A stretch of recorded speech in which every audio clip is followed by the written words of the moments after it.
청와대 고위 관계자는 지난 9일 기자들과 만나 한미일 정상회의는 현재로선 추진되는 일정이 없다 면서도 한일 대화엔 항상 열려 있다는 입장이라고 말했다. 또 삼국 간 다양한 소통과 협력에 열려 있는 입장이라고 강조했다. 뭉뚱그려 요약하자면 삼국 정상회의에 대해 할 수 있으면 하고 싶다는 신호로 읽힌다. 실제 외교가에서는 한미일 정상회의가 열릴 가능성은 크지 않지만 한일 정상 만남은 짧게라도 이뤄질 가능성이 있다는 관측이 나온다.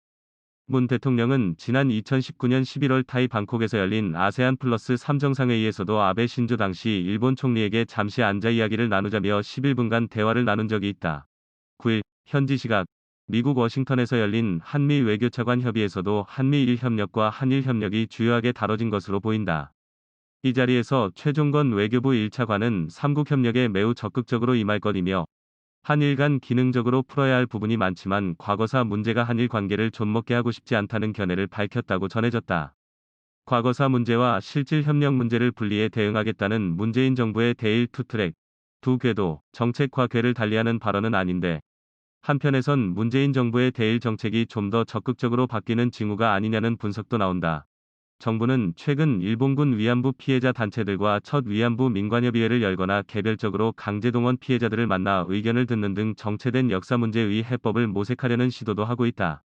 다만 일본 정부가 1965년 한일 청구권협정 및 2015년 한일 정부 간 위안부 합의로 일단락된 두 문제와 관련해 한국 쪽이 전향적인 해법을 제시해야 한다는 태도를 고수하고 있어 당장 의미 있는 변화가 일어날 개연성은 적다. 최근 법원이 강제동원 피해자들이 일본 기업들을 상대로 낸 손해배상 청구 소송을 각하해 한국 정부가 부담을 덜었다는 평가도 있지만 1심 판결인데다 2018년 대법원 판결이 유효한 상황이어서 큰 의미가 없다는 분석이 많다. 복수의 정부 당국자는 우리는 계속 일본과 대화에 열려 있지만 특별히 한일 관계의 기류 변화는 없다. 고 말했다. 한국 정부는 일본과의 대화에 열린 태도임을 강조하고 있지만 공개적으로 드러나는 일본 정부 반응은 신통찮다.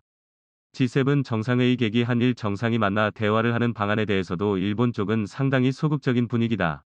최근은 일본 정부 당국자의 말을 따서 역사 문제에 있어 한국으로부터 실효성 있는 해결책이 나오지 않아 스가 총리가 대화에 나설 여건이 조성되지 않았다고 전했다.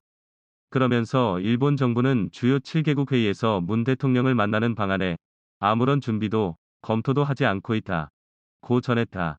지난해 9월 취임 뒤 대면으로 열리는 다자외교 무대에 처음 나서는 스가 총리가 풀어야 할 다른 우선 과제가 많다는 점도 한일 관계 개선이 뒷순위로 밀리는 데 영향을 준다는 분석도 있다. 스가 총리는 이번 회의에서 도쿄올림픽 개최 지지를 끌어내야 하고 중국 견제라는 핵심 과제를 놓고 각국 정상들과 논의해야 한다. 외교 쪽에선 스가 총리가 다른 G7 정상들과의 만남으로 가득 차 있다는 반응이라며 한일 정상회담에 소극적이라고 보도했다. 외무성 간부는 두 정상이 만난다면 말을 주고받는 정도라고 예상했다. 두 정상이 영국에서 어떤 식으로 조우할지는 미지수지만 만남이 이뤄진다면 2019년 12월 한중 일 정상회의 이후 처음이다.